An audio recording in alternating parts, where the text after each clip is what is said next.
وقتی این کتاب رو خوندم منفجر شدم. مقدمه این کتاب خیلی منو به فکر فرو برد که کائنات اگر بخواد کاری کنه مقدمه نداره و سری میره سر اصل مطلب. برای مثال از یک خواننده صداش میگیره، از یک فیلسوف عقلشو میگیره و از یک فوتبالیست پاشو میگیره. و اگه کائنات بخواد از ما چیزی بگیره چی میگیره؟ فکر کنید، در مغز خود جواب بدید و هر روز بابت اون شکرگزاری کنید. درود دوستان، این کتاب به اسم جزء از کل به نویسندگی استیو تولد که روایت یک کودک رو میکنه که عموی او بزرگترین قاتل استرالیا است. وقتی میفهمه این ماجرا به هر کی میرسه میگه و برادرزاده او قاتل هستن. روزی که بیشتر دانش آموزان قرار گذاشتن که برادرزاده قاتل رو کودک بزنن و این کار هم میکنن. وقتی مثل بچه خونی اومد خونه، پدر تعجب کرد. داستان برادرش را گفت. بچگی عموی او یک شخصیت محبوب در استرالیا بود. در فوتبال شنا فعالیت میکرد و بهترین بود.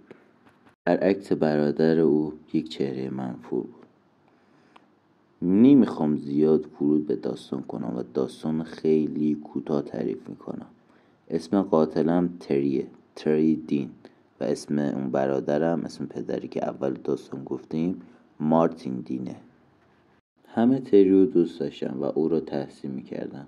اما وقتی تری به مدرسه آمد فهمید که برادرش مثل اون محبوب نیست. دو قلوها آن را به درخت بستن و تری آن را دید.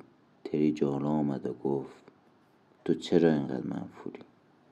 و بعد بندهای او را باز کرد و با او صحبت کرد. تری گفت تو تنهایی اما خانواده داری. تری از تقلب متنفر بود و دید دو قلوها داشتن تقلب میکردن. چوبی بزرگ برداشت و بر سر یکی از دو قلوها زد و آن یکی دو قلوها با چاقو به پای تری زد. تری دیگه نتونست که فوتبال بازی کنه و نه شنا.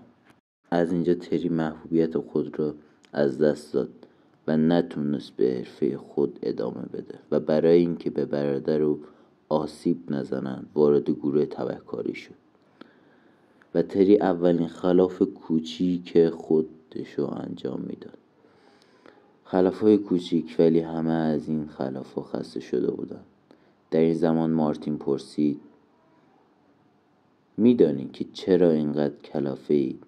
این خلافای شما کسل کننده هن؟ همه متعجب بودن، پرسیدن چرا؟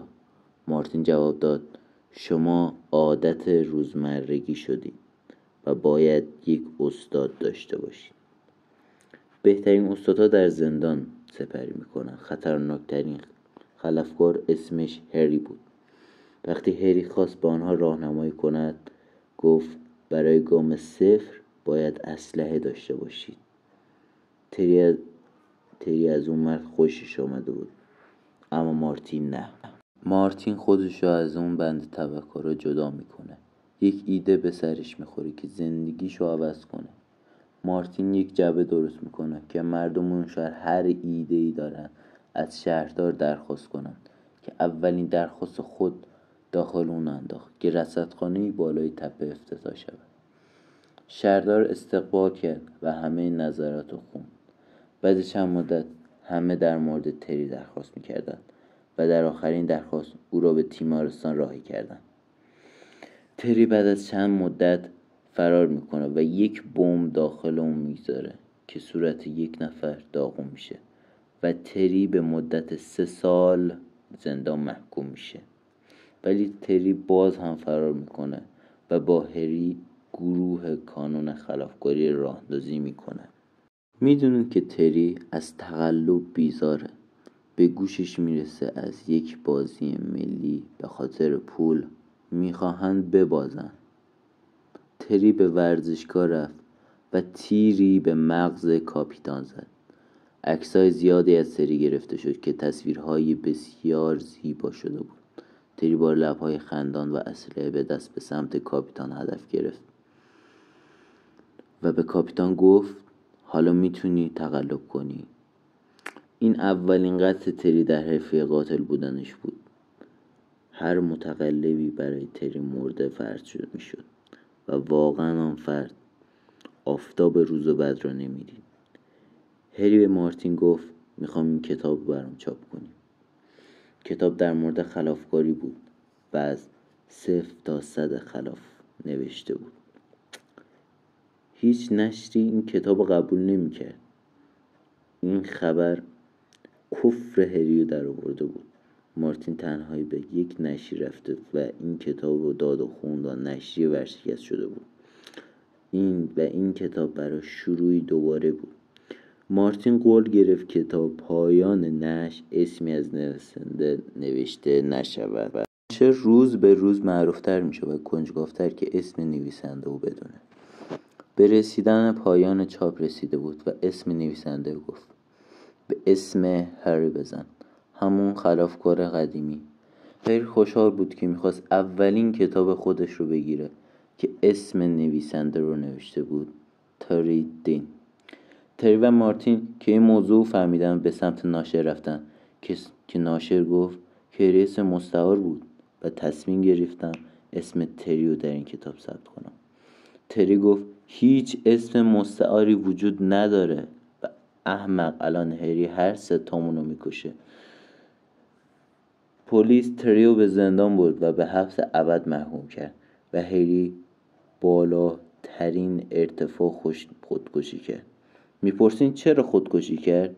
چون اون کتاب تنها سرمایه‌ای بود که داشت و به اسم شاگرد او ثبت کرد. باد آتش آن شهر را سوزاند. میپرسین دیگه چرا؟ کسی در رصدخانه در را باز گذاشته بود و نور خورشید آن شهر را سوزاند. همون ایده اولیه مارتین به نابودی شهر شکل گرفت. زندانیا همه فرار کردند جز کسانی که در انفرادی بودند و تری در انفرادی بود. خاکستر او با چوبی قاطی شده بود و مارتین او را جمع کرد و داخل یک جا فلفلی انداخت. مارتین دیگر نه پدری، نه مادری و نه برادری داشت. این باعث شد که آن شهر را ترک کنم. این پارت اول بود که میخوام اینو بگم در آخر که هیچ کس شیطان ساخته نشده، شما اون شیطان کردین. پس